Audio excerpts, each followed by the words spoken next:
बोलो। तुमने बेईमानी की हदें तोड़ दी, लोगों का खून चूसा, रिश्वतें खाई। तुम समाजवाद और देश के नाम पर एक कलंक को। समाजवाद?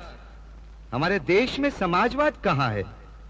हमारे देश में तो अवसरवाद है, जात पातवाद है, कुर्सीवाद है। अरे समाजवाद तो तब आएगा जब आप अपने वोट की ताकत महसूस करेंगे। ये जो वोट है ना, ये कागज का टुकड़ा नहीं है कि डब्बे में डाला और चल दिए। ये वोट तुम्हारे परिवार, तुम्हारे देश, उसकी उन्नति की पर्ची है। ये तो दो धारी तलवार है जो दोनों तरफ से काटती है। ठीक जगह पड़े तो देश खुशहाल, और गलत जगह पड़े तो देश का सत्यानाश।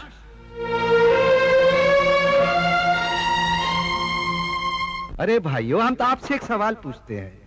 जब आप अपनी बहन या बिटिया की शादी तय करते हैं तो पहले अच्छा लड़का ढूंढते हैं, अच्छा खानदान देखते हैं, उसके गुण और अवगुण देखते हैं, तब जाकर कन्या की शादी करते हैं। वोट भी तो तुम्हारी बहन और बिटिया है ना, उसको किसी को भी उठाकर दे देते हो। अरे भाई, ये वोट तो भरोसेमंद और ईमानदार को देना चाहिए, मगर आप लोग क्या करते हैं? बेचते हैं अपना वोट, वोट का ब्लैक मार्केट करते हैं। जिसने ज्यादा पैसे दिए उसे दे दिया। वोट तो ऐसे बांटते हो जैसे वोट सड़क पर मिलता है। कभी किसी दोस्त को दे दिया, कभी अपनी जात वाले को दे दिया, और कभी बेच दिया। अरे हम तो कहते हैं जो वोट बेचता है वो भी बेईमान है, जो वोट खरीदता है वो भी बेईमान है। तो फिर किस मुंह से हमें बेईमान कहते हो? हाँ, अरे अगर बेईमान लोग सरकार बनाएंगे तो सरकार तो बेईमान बनेगी ही। तो फिर चिल्लाते काहे को कि डाउन डाउन मुर्दाबाद? जिस दिन तुम वोट खरीदने वाले को अपनी चौखट से धक्का मारकर बाहर निकाल दोगे, उस दिन ये सब कुछ ठीक हो जाएगा। अब देखो, हमारे इन उप मुख्यमंत्रियों को, इन बेईमानों को किसने भेजा? ये आप ही के लोगों के भेजे हुए हैं ना। अब ये बेईमानी नहीं करेंगे तो क्या करेंगे? आज से 5 साल बाद जब इनको इलेक्शन लड़ना पड़ेगा तो ये पैसा कहां से लाएंगे? अरे यहीं से तो लाएंगे ना। अरे बोलिए बोलिए। आप कहते हैं कि हमने रिश्वत ली है, बेईमानी की है। अरे हम कहते हैं हाँ हमने रिश्वत खाई है। कोई कहता है 12 करोड़, कोई कहता है 15 करोड़, कोई 16। आप जानते हैं हमने कितना कमाया है? हाँ, 62 करोड़। 62 करोड़, 60 और 2। हाँ, अरे ना सोचिए तो सही, अगर 6 महीने में हमने 62 करोड़ रुपया कमाया है तो हमसे पहले इतने लोगों ने इतने सालों में कितने करोड़ कमाए होंगे? हाँ?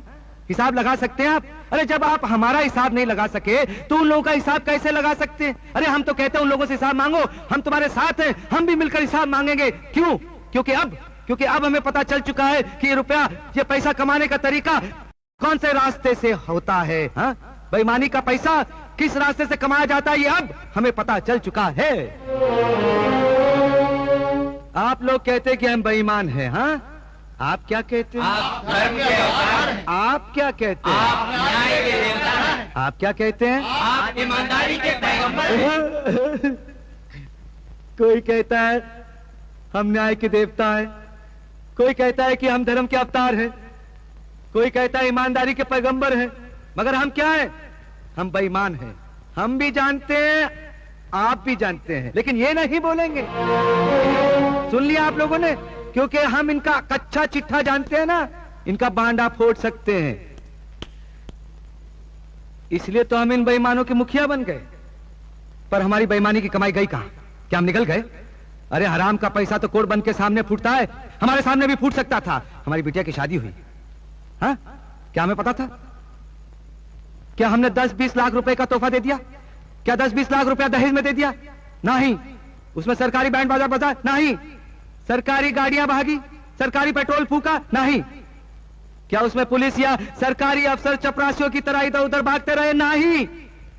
किसी को कानो कान खबर भी ना हुई, हमें भी नहीं पता चला। शादी होने के बाद हमें पता चला कि हमारी बिटिया की शादी हुई। क्यों? आप पूछिए तो सही, क्यों? इसलिए कि वो मुख्यमंत्री राम अवतार की बेटी की शादी नहीं, बल्कि राम अवतार हज्जाम की बेटी की शादी हुई थी। हमारे बेटे ने खुद गरज लोगों के चक्कर में आके शादी कर ली, तो क्या हमें 10-20 लाख रुपया दहेज में मिल गया? क्या हमने अपने बेटे को 10-20 कंपनियों का मैनेजिंग डायरेक्टर बना दिया? नहीं, हमने उसे घर से बाहर निकाल दिया। पूछो क्यों? क्योंकि हम अपने पूरे देश में बेटावाद चालू नहीं करना चाहते।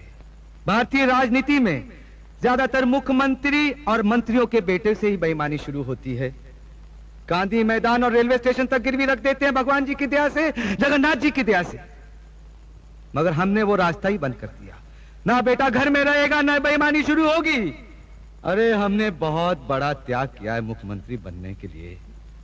आपको पता है कि हमारे कमालपुर में अस्पताल नहीं है। हमारी छोटी बिटिया बगैर दवा दारू के तड़प तड़प कर मर गई। अरे अगर हम बेईमान होते तो उसके इलाज के लिए उसे रूस भेजते, उसे अमेरिका भेजते। वो मर गई। मगर हमारी अपनी पत्नी ने उसका अंतिम क्रियाक्रम भी हमें नहीं करने दिया, क्योंकि वो ये नहीं चाहती थी कि उसकी बेटी की लाश को हम जैसे बेईमान बाप का हाथ भी लगे, हमारा साया भी पड़े। आपने देख लिया कि मुख्यमंत्री बन के हमने क्या क्या खोया है, किस किस से बिछड़ गए हम। वो सामने जो क्रांति का झंडा लिए खड़ी है, चंडी का रूप धारण किए, हमारी पत्नी सुषमा, उससे पूछो कि मुख्यमंत्री बनने के बाद सोना तो एक तरफ रहा कि चांदी का छल्ला भी बना के दिया हमने उसे? नहीं। क्या हमने जमीन खरीदी है? नहीं। क्या कोठियां बनाई है? नहीं। तो फिर वो बेईमानी की दौलत गई कहां गई वो दौलत है?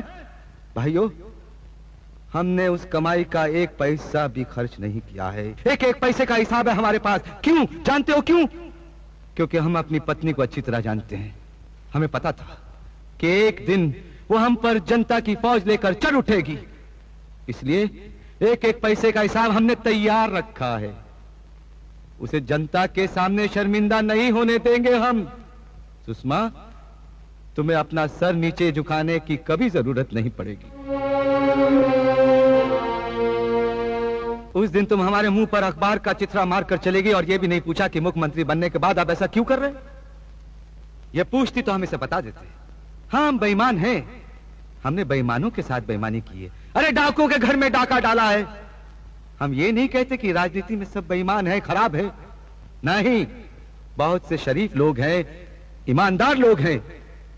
हम इस मन से यही कहना चाहते हैं कि उन ईमानदार लोगों की जय जयकार करो, उन्हीं को वोट दो, उन्हीं की सरकार बनाओ और लोकतंत्र के हाथ मजबूत करो।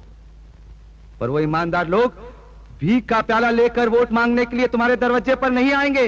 अरे तुम्हें जाना पड़ेगा उनके दरवाजे पर अपना वोट लेकर और उनसे विनती करनी पड़ेगी कि हमारा वोट स्वीकार करो। वो देखिए, आपके सामने बाल मुकुंद त्रिपाठी खड़े हैं। आधी जवानी आजादी की लड़ाई लड़ते लड़ते अंग्रेजों की जेल में कट गई, मगर देश आजाद होने के बाद पॉलिटिकल पेंशन नहीं ली उन्होंने, मकान नहीं लिया, जमीन नहीं ली। अवसरवादी लोग और बेईमान लोगों ने धक्के मार मार के इन्हें अपने घर में बंद कर दिया। अरे ऐसे लोगों को घर से बाहर निकालो, विधानसभा और लोकसभा में भेजो, इसी में देश का कल्याण है। आप लोगों में यही तो खराबी है। कोई बड़ी बड़ी बातें करे, मीठी मीठी अच्छी अच्छी बातें करे, आप धनाधन तालियां बजाना शुरू कर देते हैं, सुनकर खुश हो जाते हैं। ये ताली बजाना बंद करो, ये ताली बजाने का वक्त नहीं है। अरे आपके इस सीधेपन का तो लोग फायदा उठाते हैं। पहले हमसे पूछो, ए राम अवतार, वो 62 करोड़ रुपया कहां है? वो 62 करोड़ हम बैंक में रखा है और ये रही उस बैंक के लॉकरों की चाबियां। 62 करोड़ बैंक में है।